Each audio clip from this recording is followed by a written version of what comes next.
అన్న చెప్పండి అన్న, జూబ్లీస్లో అయితే ఎన్నికలు దగ్గర పడుతున్నాయి. మరి ప్రజలు ఏమనుకుంటున్నారు? భారీగా ఒకరికి మించి ఒకరు కూడా హామీలు ఇస్తున్నారు అని చెప్పేసి కూడా అంటున్నారు. మరి గెలిచేది మేమంటే మేము అని చెప్పేసి కూడా ప్రధానంగా 3 పార్టీలు తలబడుతున్నాయి. దీన్ని ఎట్లా చూడొచ్చు? ఇప్పుడు బీజేపీ గెలవబోతుందా, బీఆర్ఎస్ఆ, కాంగ్రెసా? సీఎం రేవంత్ రెడ్డి సాబ్ ఇప్పుడు పరేషాన్ ఉన్నాడు, బోకలా అయిపోయినాడు.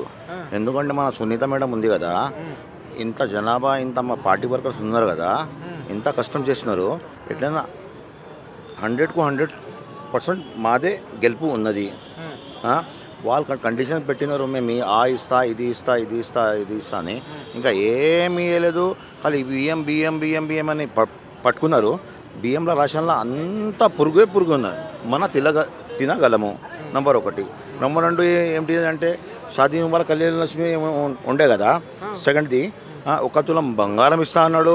1 తులం బంగారం ఇడిసాయి. పెళ్లి అయిన తర్వాత పిల్లలు పుడుతున్నారు, ఆ స్కీమ్ పైసలు వస్తలేదు. 2000 పింఛన్ వస్తుంది కదా, ఆసరా పింఛన్ 2000కు 4000 రూపాయలు చేస్తా అన్నాడు, అది చేయలేడు ఆయన. ఇంకొకటి వికలాంగులకు 4 నుంచి 6 చేస్తా అన్నాడు, అది చేయలేడు ఆయన. డబుల్ బెడ్రూమ్ మంచి లేదు, కారుతుంది, అది వేస్తుంది, ఇది చేస్తుంది అని చెప్పినాడు కదా. డబుల్ బెడ్రూమ్ మా కేసీఆర్ బాపూజీ ఉన్నాడు కదా, అంత కట్టి లక్ష మందికి ఇచ్చేసినాడు మా బాపూజీ కేటీఆర్ సాబ్. తో ఆ డబుల్ బెడ్రూమ్లో నువ్వు ఎందుకు మళ్ళీ ఇస్తున్నావు రా? నువ్వు మళ్ళీ మంచి లేకపోతే ఎందుకు ఇస్తున్నావు? మళ్ళీ ఇందిరమ్మ ఇండ్లు ఇస్తున్నారు కదా వాళ్ళు, ఇందిరమ్మ ఇండ్లు ఇస్తున్నారు. డబుల్ బెడ్రూమ్ ఇండ్లతో వాళ్ళకేం అవసరం అని చెప్పేసి ఆల్రెడీ ఇందిరమ్మ ఇండ్లకు 60 గజాలలో జాగు ఉన్న వాళ్ళకి ఎవరికైనా కట్టుకోవచ్చు అని చెప్పేసి వాళ్ళు కూడా పిల్లలు వేస్తున్నారు, ఇండ్లు కూడా కట్టిస్తున్నారు. నేనుతో ఎక్కడ చూడలే అన్న, నేనుతో ఎక్కడ చూడలే కట్టుతున్నా ఏమన్నా అని.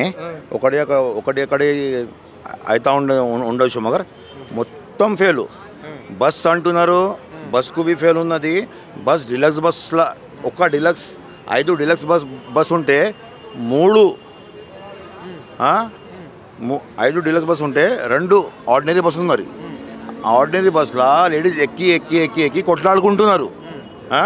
డిలక్స్ బస్లో పైసలు ఎట్లా తీసుకుంటున్నాడు? నా ఆధార్ నడుస్తలేదు, నా నీ పాన్ కార్డు నడుస్తలేదు అందులో.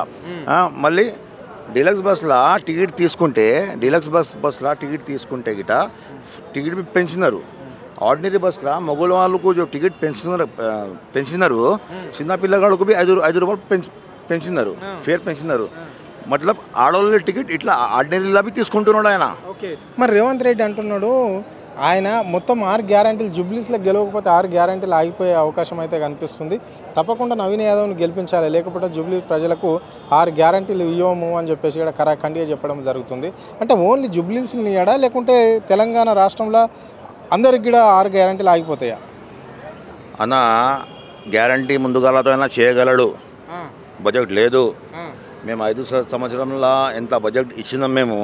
మైనారిటీకి ఉండని బడ్జెట్, జనరల్గా ఉండని, మొత్తం ఇండియాకు అంత మైనారిటీకి బడ్జెట్ ఉండే కదా. మా తెలంగాణకు అంత బడ్జెట్ ఉండే మనకు. ఆయన ఏమి ఇయ్యడు, ఏం చెప్పాడు, ఢిల్లీ పోతూ ఉంటాడు, వస్తూ ఉంటాడు. భయం పడి అజరుద్దీన్కు ఇచ్చినాడు. అజరుద్దీన్ ఎమ్మెల్యే లేడు, ఎమ్మెల్యే లేదు, ఎమ్మెల్సీ లేదు, అది కోర్టు పెండింగ్ ఉన్నాయి, ఎలక్షన్ ఉన్నాయని భయం పడి ఆయన అజరుద్దీన్కు ఇచ్చినాడు. ఇంకొకటి ఏమిటిది అంటే పొద్దుగల లేస్తే కేసీఆర్, పొద్దుకు ఉంటే కేటీఆర్. ఎందుకు అంటే మా కేసీఆర్ బాబూజీ ఉన్నాడు కదా, తెలంగాణ గురించి స్ట్రగుల్ చేసి తెలంగాణ తీసుకొచ్చినాడు ఆయన. తెలంగాణ ఆయన తీసుకురాకపోతే ఈయన తెలంగాణ సీఎం ఎక్కడ అవుతుండే ఆయన రేవంత్ రెడ్డి గారు. ఒక మాట కూడా అంటుండు ముఖ్యమంత్రి, ఈ రాష్ట్రంలో కేసీఆర్ను ఓడగొట్టిన వాడిని అంటే నా పేరే చెప్పుకుంటారు జనాలు, రెండో ముఖ్యమంత్రిగా నేను కేసీఆర్ను ఓడగొట్టినా అని చెప్పేసి గద్దె దింపినా అని చెప్పేసి అంటున్నాడు. మరి దీన్ని ఎట్లా చూస్తారు అన్న? సార్కు రేవంత్ రెడ్డి సార్కు ఏం నాలెడ్జ్ లేదు. ఏం గద్దె నువ్వు నిలబడతావు, అది చేస్తావు, ఇది చేస్తావు. అక్కడ ఎమ్మెల్యే వచ్చినారు, ఎమ్మెల్యేకు నువ్వు సరిగా చూసుకోలేరు. అక్కడ ఉన్నారు, ఇక్కడ ఉన్నాడు, ఏం పేరు చెప్తాడు చూడు. కేసీఆర్ సాబ్ తెలంగాణ తీసుకురాకపోతే నీకు ఎవరంటుండే నీకు సీఎం అని? తెలంగాణ సెకండ్ సీఎం అని నీకు ఎవరంటుండే? అది వేస్ట్ మాట, తప్పు మాట. ఆయన ఏం చేయడు, ఏం అది కాదు. రేపు నేను చూసినా, నేను బీజేపీ నుంచి ఆ క్యాండిడేట్ కలుస్తున్నారు. బీజేపీ కాంగ్రెస్ ఒకటే. మా బీఆర్ఎస్ పార్టీ ఎవరి నుంచి పొత్తు చేసుకోరు, అలోన్ కొట్లాడుతున్నారు. ప్రధానంగా ముస్లింలు కాంగ్రెస్ పార్టీనే ఉండాలి, కాంగ్రెసే వాళ్ళకు మంచి అన్ని విధాలుగా చూసుకునే పార్టీ కాంగ్రెస్ పార్టీ, ముస్లింలు పెట్టుకున్న పార్టీ ఇది అని చెప్పేసి కూడా రేవంత్ రెడ్డి అన్నాడు. మరి దీన్ని ఎట్లా చూస్తారు మీరు? हमको क्या मिटा सके ज़माना, हमको क्या मिटा सके ज़माना, मुसलमान से है कांग्रेस, कांग्रेस से मुसलमान नहीं है. हाँ समझे ना.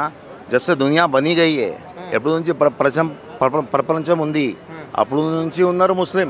ప్రపంచం పోయేదాకా ముస్లిం ఉంటారు తెలుసానా. బీఆర్ఎస్ నుంచి కాంగ్రెస్ ఉన్నది, కాంగ్రెస్ నుంచి బీఆర్ఎస్ లేదు. BRS is the best best rule చేసిన వాళ్ళ పేరు కేసీఆర్ సాబ్, కల్వకుంట్ల చంద్రశేఖర్ రావు. అడవికు ఎవరు ఉంటాడు? రాజా పుల్లి ఉంటాడు. అడవికు పుల్లి రాజా, రాజకీయంకు రాజా కల్వకుంట్ల చంద్రశేఖర్ రావు. ఆయన స్ట్రగుల్ చేసి తెలంగాణ తీసుకువచ్చిన తర్వాతనే ఈ తెలంగాణ నేను మినిస్టర్, నా కాంగ్రెస్లో నేను మినిస్టర్. ఎక్కడ మినిస్టర్ అని అంటే మైనారిటీ మినిస్టర్ అని తెలంగాణ అంటున్నాడు. తేకపోతే ఏం చెప్తుండేను? ఇది చెప్పు నాకు. ఆ తిమ్రిస్ ఉంది, తిమ్రిస్ మైనారిటీకు ఎక్కువ ఫండ్ ఇచ్చినాడు. తిమ్రిస్ 204 స్కూల్స్ ఉన్నాయి తిమ్రిస్ది, మైనారిటీ తిమ్రిస్ది. వాళ్ళు నీట్ చేస్తున్నారు, ఎంబీబీఎస్. వాళ్ళు మొత్తం ఫస్ట్ నాసాకు పంపించినారు, నాసా అమెరికాకు పోయినారు మా తిమ్రిస్ వాళ్ళు. ఇంకొకటి అంటే సార్ కూర్చున్న తర్వాత ఫస్ట్ ఎవరెవరు ఏమంటారు అది టెంపరీ ఉండే ఆయనకు పర్మిట్ చేసినాడు. మళ్ళీ సెకండ్ బార్ పర్మిట్ చేసినాడు సార్ టెంపరీకు అన్ని సంవత్సరం తర్వాత. ఈయన ఏం చేసినాడు? నా ఏం చేయలే, ఒక స్కీమ్ చేయలే, ఒకటి ఏం చేయలే. అందరు పరేషాన్ ఉన్నారు. మేము పోతే అంటున్నారు మేము ఎందుకు వస్తారు, మేము ఎట్లయినా గెలిపిస్తా, సునీత అక్కకు ఎట్లైనా గెలిపిస్తా, సునీత అక్కది ఎట్లయినా గెలుపు అని అంటున్నారు వాళ్ళు.